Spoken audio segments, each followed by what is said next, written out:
Welcome back to Missing. I am Tim here today with Lance and Jennifer. How are you both doing today? I'm doing very well, Tim. Thanks for asking. Glad to be back in the saddle here. And it's good to have you back in the saddle with us, Jen, as we tackle yet another case that on some levels feels like there was some justice served, but there are other elements to this that are frustrating, and you kind of see the same behavior from law enforcement when they're dealing with these types of sexual crimes. And then there's also the Saratoga Springs connection. So there's a lot of layers to this one. I'm really excited to get into it. Tim, no one's asked you how you are, though. Do you feel left out? How are you? I kind of do, actually. Thank you. I am doing well. I am excited to speak about this case, this person, and this research was brought to us by Maryann Stone White. So big shout out and thank you to Maryann for working on this, the case of John Regan. And so this is a pretty interesting one that came across the desk, and we're going to go over some of his crimes. Yeah, big thank you to Maryann. Have we called her Dr. Maryann yet? Because she is a PhD. Good question. I don't know. She was on the show. I think we went over that there, but I'm not sure we addressed her directly as doctor. Yeah, I just want to make sure people know. Good. Well, also now she has to be referred to as Dr. Stone White. Like, that's an incredibly badass name. It really is. Research brought to us by Dr. Stone White. Yeah. Yeah, and this research is a bit disturbing, and the episode deals with sexual assault, so please take care when listening. And we're going to get to this case very soon, Tim and Jen, but if people want to listen to our discussion about John Regan without any ads, where would they find this? Well, listeners can now subscribe to Missing Premium right there on Apple Podcasts. It's $4.99 a month. You get early releases, ad-free episodes, and our weekly bonus show, which everybody loves. And if you're not an Apple Podcasts user, you can go to missing.supportingcast.fm and sign up for the same product there. And I don't know if Dr. Stone White has a social media presence, but we do, Tim and Jen, as you know. But for those who don't know, fill them in. Our good listeners can follow us on social media at Missing CSM. Thanks a lot for listening, everybody. We're going to cut quick to commercial here, and we'll be right back to speak about John Regan.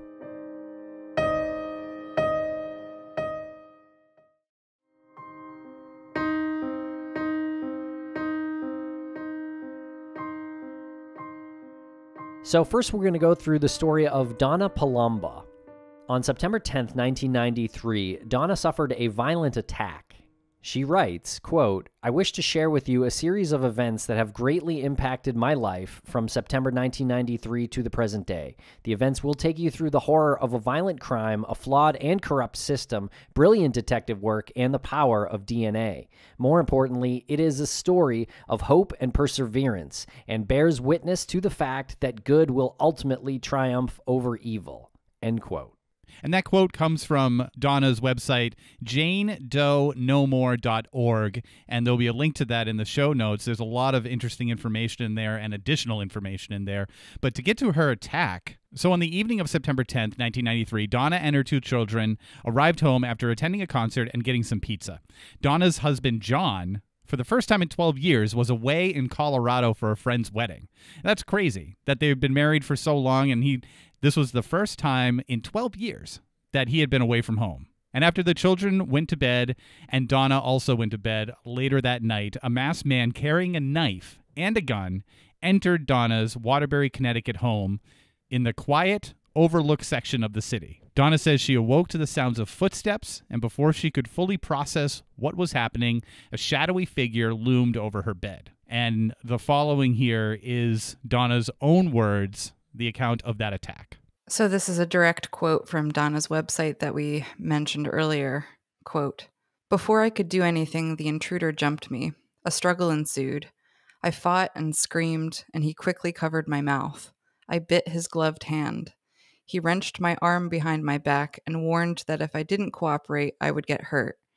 He took great precaution to conceal his identity by disguising his voice and putting a pillowcase over my head. He then proceeded to wrap nylons around my eyes and mouth and tied my hands behind my back. Helpless and acutely aware that my children were in the next room, I told myself not to scream. As the attack continued, the assailant used a knife to cut my clothing, sexually assaulted me, and threatened to kill me if I called the police. Trying to stay alive, I kept telling him that I couldn't identify him, that I would never tell anybody, that this was just between him and me, and that he really was a good person, and that he hadn't hurt me. Then I felt the barrel of a gun through the pillowcase on my mouth. It was as if my head was on fire, and I saw my life flash before me. I had thoughts of my children finding me in the morning. He took the gun from my mouth and placed it to my temple. As I waited for him to pull the trigger, I thought aloud, "Dear God, please absolve me of all my sins." Flipping me over again, he stuck the gun in my back and said, quote, "If you call the pigs, I'll come back and kill you." It was the first moment that I thought I might live.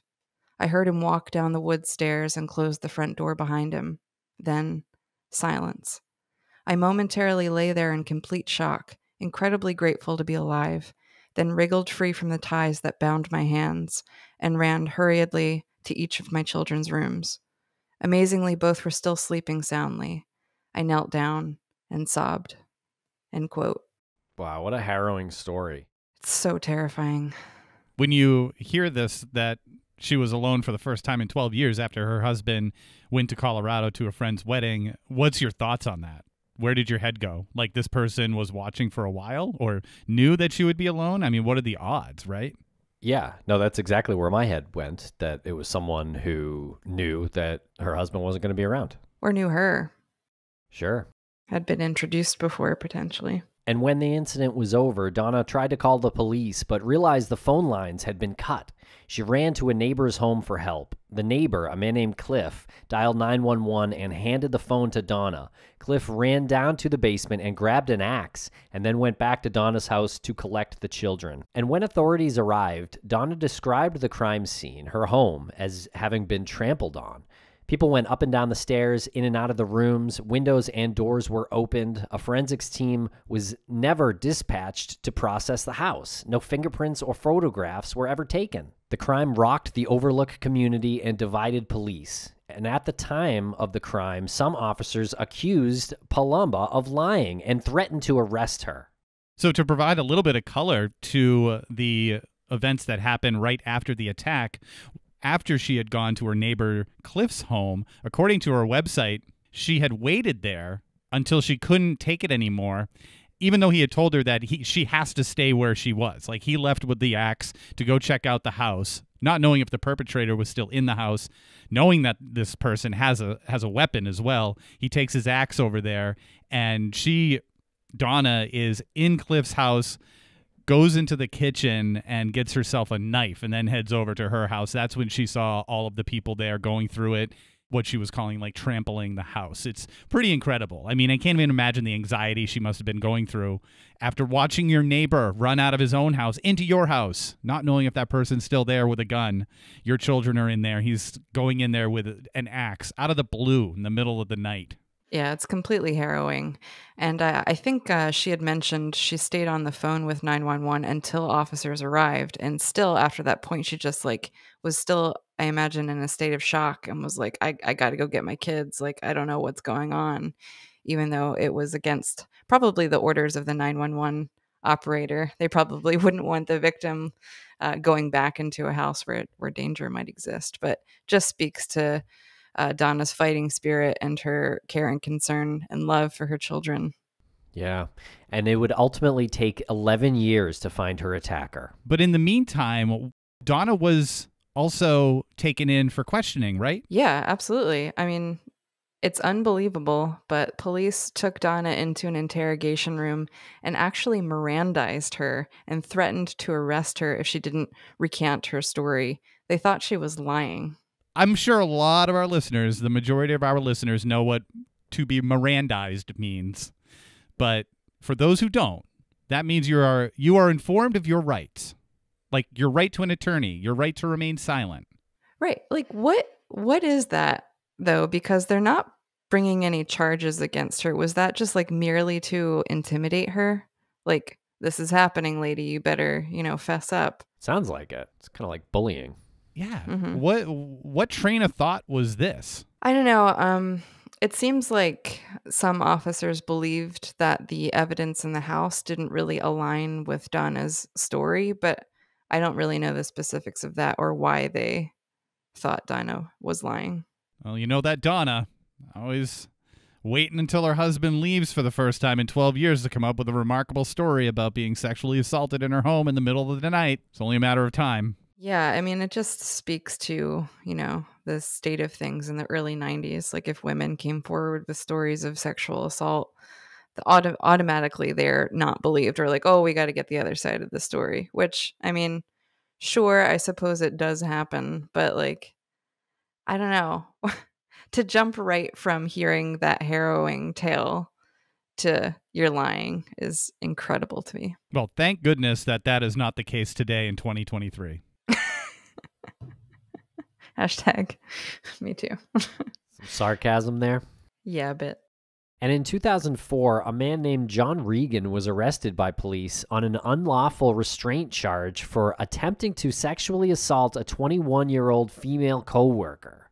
And police contacted Donna and asked her if she knew this John Regan. And Donna's husband, John, said that he had known Regan since kindergarten. He had even helped to reshingle the Palomba's garage roof a couple of years earlier. And soon after, a DNA match revealed that it was Regan who had attacked Donna back in 1993. And Donna writes the following after she found out that this was a DNA match. She says, quote, I began to tremble uncontrollably as emotion ran from shock to gratitude to betrayal to relief to sadness. After 11 years, and with nothing to go on but DNA evidence, we knew who committed the crime. So I know that we do criticize law enforcement when we look at an investigation that has just clearly been mishandled, but it seems that to this point, other than the Miranda rights thing, at least they went out of their way to contact Donna, possibly seeing some sort of similarities in the 21-year-old case and Donna's attack. Yeah, if it was a hunch, good on them. Jeez. But the 5-year statute of limitations apparently was up for rape. That had expired by the time Regan was arrested, so police could only charge him with the kidnapping in Connecticut. 5 years is the statute of limitations on rape. I can't believe that you have a longer statute of limitations on kidnapping and not on rape. Yeah, very strange. There really probably shouldn't be any statute of limitations at all on that. Nope.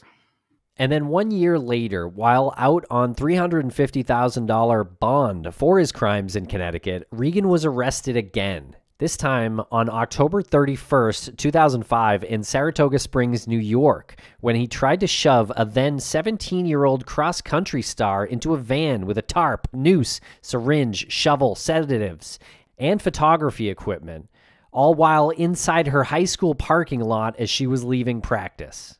Ugh. I don't even know what to say about those objects in his van. Like, thank God Lindsay got away. And this was Halloween, too. Yeah. That was going to be, like, of all the nights. Like, was that intentional? Was he, like, the boogeyman here? Probably. Yeah. I mean, that really speaks to, like, Regan wanting fear and terror out of his victims. Also, how did these people figure out a way to raise $350,000 for their bond? Is it like a bondsman or something, like a bonds agency that will put that up if you have the proper amount of collateral? I mean, I think Regan's pretty well off. I know his wife is an attorney, I believe. So they may have just had the money. I don't know. I know nobody in my life, if I was like a repeat offender and I was like, I need $350,000, even if you put all the people I know together, they would never raise $350,000 for me. They'd say, you're in jail. Like, need more rich friends, Lance. But don't you get some of the money back if the person shows up to trial? So I think probably some of it was done through a bail bondsman or bail service or something. Jeez. Probably. Still such a huge amount of money that, I don't know, we just see these criminals like getting out on bond for like $100,000, $350,000. Like, it's insane. Anyway, thank goodness that she was able to fight as hard as she fought to get away from him. Yeah, she bit, kicked, screamed, and eventually broke free after Regan grabbed her. And her coach actually witnessed the attack and followed Regan until the police arrived. Well done, coach. Yeah. And honestly, like, I really these moments are terrifying and sickening, but when you think about the perpetrator entering this moment thinking that he's going to have full power over the 17-year-old female and getting the surprise that he gets where he can't control it. Like, I just like that moment. I don't like that it's happened, but you know what I mean? I like that someone can go into it, because we always talk about people with, it's a power thing with these people who abduct. And when they get the fight back so unexpected, it brings me just a little bit of joy. Mm-hmm. And police initially believed this was a random, isolated abduction attempt, but they soon learned that Regan was being investigated in at least 3 other states for unsolved rape and murder cases. This moment here is one of the ways we came across the name John Regan at all, because we were searching Saratoga Springs for murderers or any criminal who possibly used rope or something like that, because of the work we've been doing on Sheila Shepherd's unsolved murder from 1980 in Saratoga Springs, which by my math would put Regan at around 24 years old in 1980. I don't know where he was at that time, but certainly an interesting person to look at when you're talking about that case. Yeah, absolutely. I think I also came across Regan's name in research for our other project, Dark Valley, concerning the Connecticut River Valley killings in the 80s. I think his name was floated around on some like web sleuth posts and stuff. I haven't found anything solid connecting Regan to any of those crimes, but I saw that he was in Saratoga Springs, and I know that you guys have done like a lot of work looking into the Sheila Shepherd case, and some of the details of Regan's crimes are similar to Sheila's murder, right? I mean, if you're taking into account everything up until the actual sexual assault, yeah. I mean, because while Sheila wasn't sexually assaulted, it is by all indications a sexually motivated crime that happened. She was tied up, she was naked, she was on her bed. And when I say tied up, it was her wrists and her ankles that were tied to the bedpost by her own clothing items and shoelaces and like a robe sash, which is similar to Donna's attack with the nylons. Unfortunately, Sheila did not survive her attack. Do you guys know if Chris Callahan is looking into this guy at all? I mentioned the name John Regan to investigator Callahan in email recently, but I didn't get a reply about it specifically. Obviously, he's not going to give us any information, and I'm sure he's heard the name John Regan, so I'm sure they've looked at it to some degree, for sure. Yeah, I sure would. And if you want to hear more about the unsolved murder of Sheila Shepherd, you can scroll back in the missing feed to January and February of this year, where we released about 8 episodes on the case, and recently a 9th where we were kind of talking about the motivations of the unknown killer. And we'll be right back after a quick word from our sponsors. Thanks to our sponsors, and now we're back to the program. But to get back to John Regan, so the Waterbury police chief, his name is Neil O'Leary, was quoted as saying, "We'll know a lot more about John Regan in the months to come, but from what we understand, he led a very interesting double life. He led a life as a father, devoted to his kids, frequently seen at their sporting events, a nice house in a nice neighborhood, a very respected and well-liked wife, and, obviously there was a total dark side to John Regan," end quote. You don't say, Chief O'Leary. I mean, I'm not going to criticize Chief O'Leary too much for his statement, but it does feel like he's kind of playing both sides there of the coin. I mean, devoted in what sense to his children and his wife? Devoted to the point where he's wearing this mask that he's actually an insane person? And he's devoted to the facade? Yeah, I mean, this has come up a couple times when we talk about, serial killers or, people who've perpetrated horrific crimes. It's like, I don't think it should come as a shock any longer that people live normal lives and then do this stuff at night or like lead double lives. I mean, people are complicated. You don't have to be all evil to do these things. And you get no credit for showing up to the kids' sporting events if you're also raping and murdering people. Yeah, sorry. Cheering on your kids, like, and other people's, your neighbors' kids. But it just goes to show you the perception that people have everyone, including law enforcement, about who the violent people are in this country.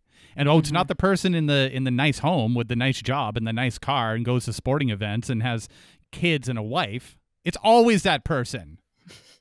Like, who else is it then? And it kind of goes to what you were saying, Jen. Like, when is it going to not be a surprise anymore that it's the person in the nice house with the family? Yeah, I don't know. And on November 3rd, 2005, happened to be Regan's 49th birthday, he unsuccessfully tried to hang himself in prison using bedsheets. And he did end up pleading guilty in New York State for the attempted abduction of Ferguson, and he was sentenced to 12 years in prison to be served concurrently with 7 years for the 2004 coworker assault and 15 years for the attack on Donna Palomba. And Palomba says the prosecutor back then, who has since passed away, promised that once Regan completed the 12 years in New York, he would serve those remaining 3 years he owed to the state of Connecticut at a correctional facility in Connecticut. But that's not what happened. So there's this old law called the statutory good time law, which allows... I'm having a statutory good time right now. What an unfortunate name for that. But this law allowed Regan to earn around 1,400 days, or just over 4 years, off of his sentence for the attack on Donna in Connecticut. Donna said, quote, "My adrenaline started racing. I couldn't even catch my breath. My heart was beating out of my chest. What do you mean? This is terribly wrong. This can't be possible."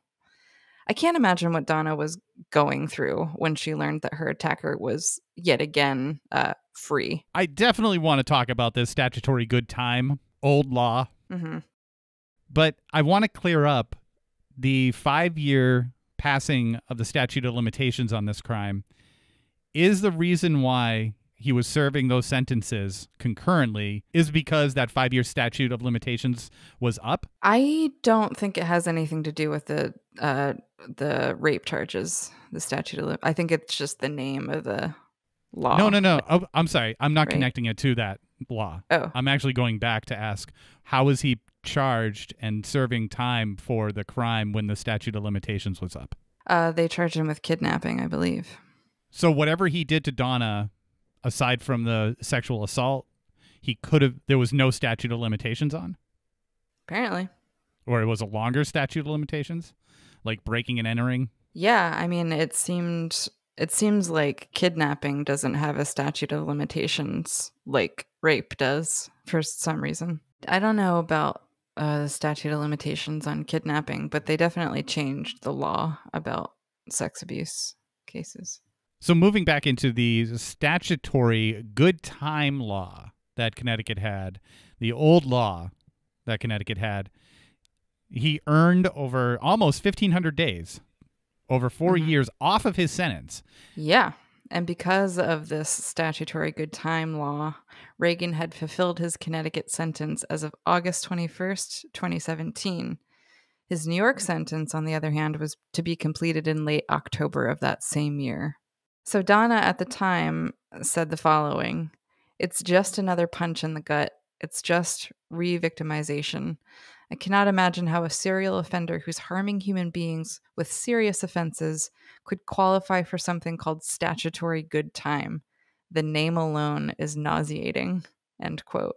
Yeah, that's a really weird one with a very unfortunate name. Glad that statutory good time law isn't really in play anymore. I gotta wonder why that was even implemented in the first place. Everything's in place to protect the innocent, right? I mean, that's how the whole justice system is supposed to work. You're innocent until proven guilty. So a lot of these things are in place to protect innocent people. But doesn't it seem like you're not innocent if something called the statutory good time law is in place for you? Yeah, I mean, I don't want to discourage efforts to rehabilitate, offenders or whatever. But we do know that the recidivism rate for adult sex offenders is quite high. I don't have the specific percentage on me right now, but I could see this applying to other drug crimes, violent crimes, that sort of thing. But yeah, sex offense is kind of like a deeply embedded, maybe psychological issue. And Waterbury's former police chief and now mayor, Neil O'Leary, helped solve the crime that resulted in Regan's conviction. He explained that, quote, because that incident happened in 1993 and the statutory good time didn't come off the Connecticut law books until a year later, John Regan qualified. So that the 3 years he was supposed to do in Connecticut, he built up enough statutory good time to nullify every minute, end quote. What a loophole. Yeah. Yeah, and O'Leary goes on to kind of comment on the recidivism. He said, quote, I don't believe John Regan is done yet, and I don't think it's right for anyone to give him an opportunity to do it again. This is a very dangerous man, end quote. Absolutely. And he can say these things now because he's the mayor. And I'm not making a joke. Like, he's not part of the police force anymore, so now he can say these critical things, probably from the heart, true things that, you know, the public wants to hear. Mm-hmm. Right. And as far as the Connecticut Department of Corrections, there's nothing they could do. Quote, we legally cannot hold him any longer, end quote, said Department of Corrections spokesperson Karen Martucci. And Martucci admitted that they felt for Palomba, but there was nothing they could do. Quote, we're required to follow the law, which is once that sentence has been served, we no longer have that authority and we have to release the offender, end quote. And O'Leary is still the mayor of Waterbury today. Just look that up. Really?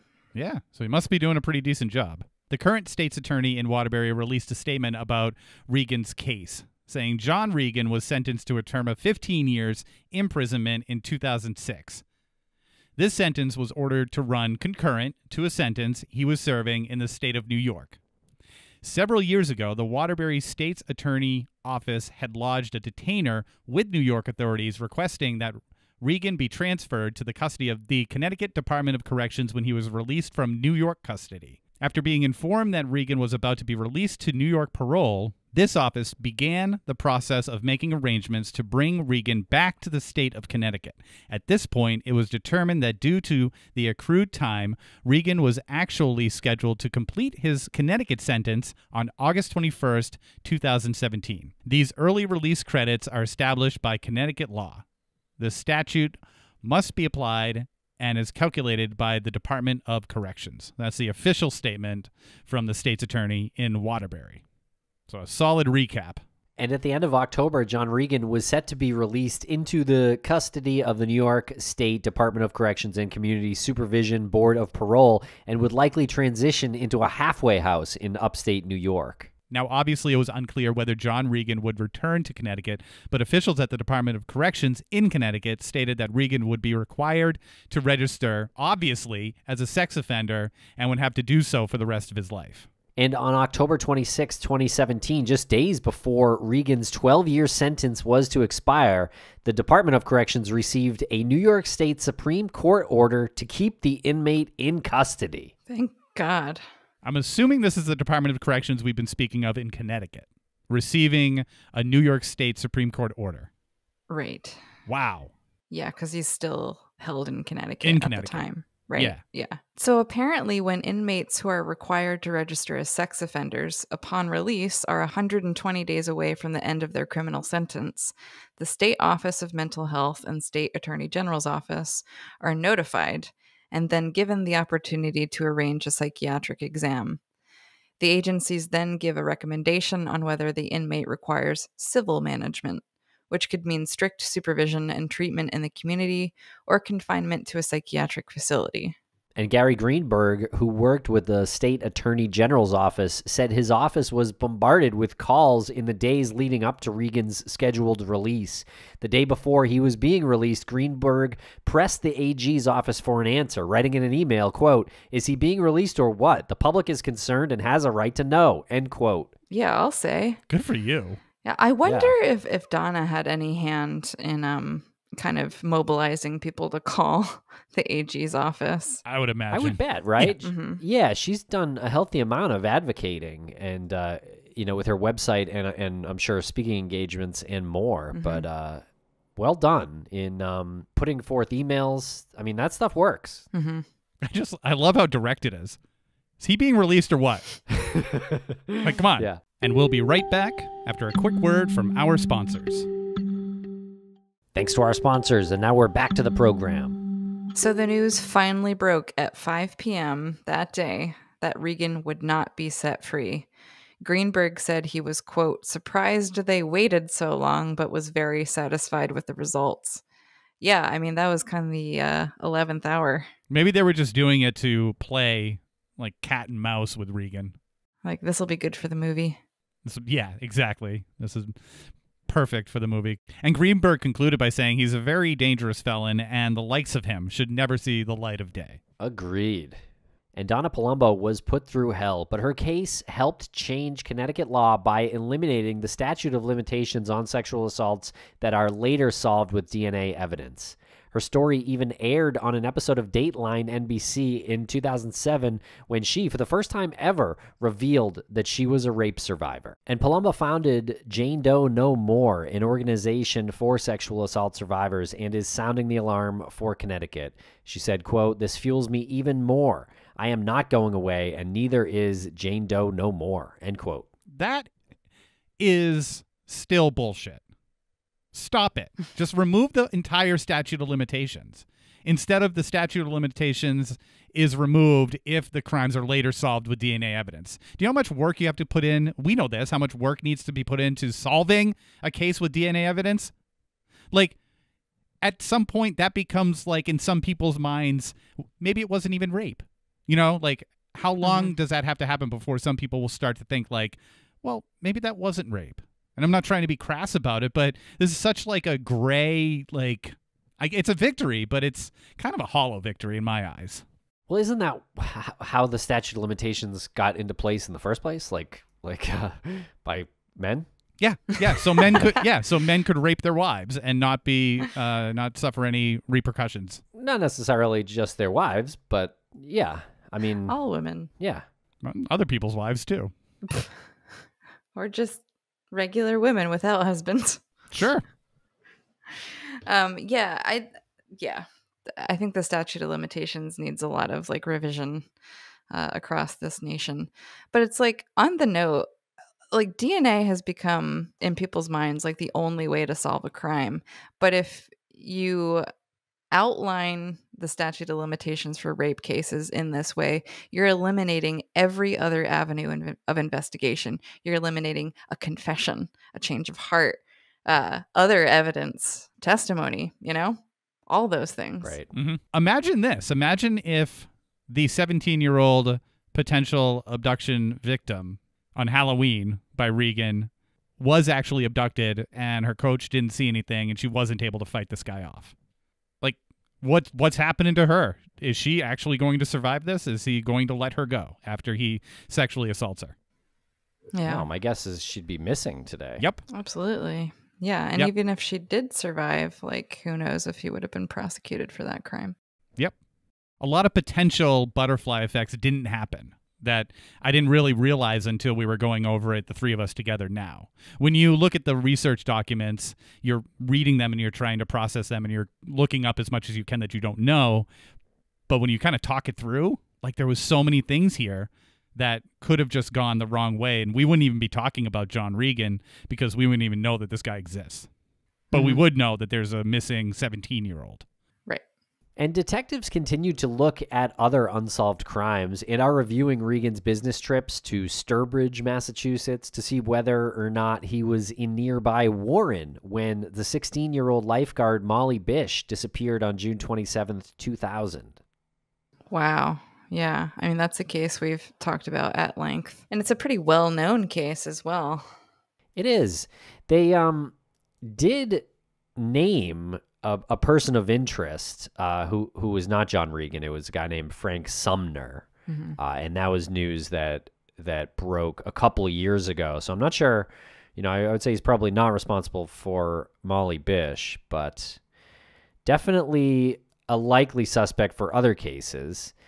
And they want to revisit the unsolved murders of Mildred Alvarado and Karen Everett, two sex workers who were found strangled in Harwinton in 1988 and 89, and both women worked the streets less than a mile from Regan's home. Oh, geez.